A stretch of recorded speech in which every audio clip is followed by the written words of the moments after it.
দুনিয়া জুড়ে তৃতীয় বিশ্বযুদ্ধের দামামা কয়েক দশক ধরে সেই আভাস পাওয়া গেলেও এবার কি তা বাস্তবে রূপ নিচ্ছে? ইরান ইসরায়েলের হঠাৎ ভয়াবহ সংঘাত জড়ানোয় ইতিমধ্যেই বিভক্ত বিশ্ব।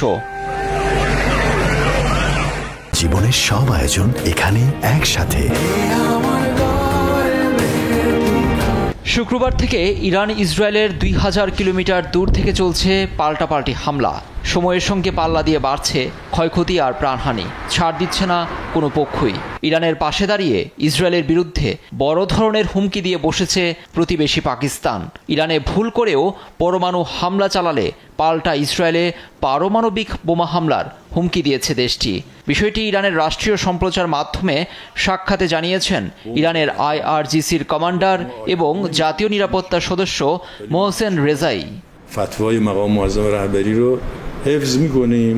পাকিস্তান এ বিষয়ে ইরানকে আশ্বস্ত করেছে বলেও দাবি করেন তিনি। মুসলিম বিশ্বকে ঐক্যবদ্ধ হওয়ার ডাক দিয়েছে শাহবাজ সরকার। এদিকে ইরানের পারমাণবিক স্থাপনায় ইসরায়েলের হামলার পরপরই নিজ দেশের সামরিক কারখানাগুলোই তড়িঘড়ি পরিদর্শন করেছেন উত্তর কোরিয়ার সর্বোচ্চ নেতা কিম জং উন। শেল উৎপাদনের অগ্রগতি পর্যবেক্ষণ ও আরও দ্রুত উৎপাদনের পরামর্শ দিয়েছেন পরমাণু শক্তিধর দেশের নেতা। এমন সময় উৎপাদন বাড়ানোর ঘোষণা দিলেন ইসরায়েল যখন ইরানে আক্রমণ শুরু করেছে। এমনকি অস্ত্র আধুনিকায়নেরও নির্দেশ দেন তার প্রশাসনকে।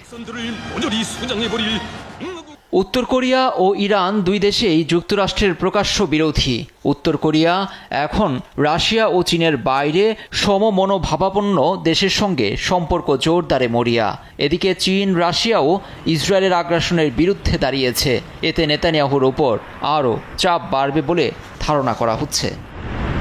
লুৎফর কবির, নিউজ ডেস্ক, দেশ টিভি।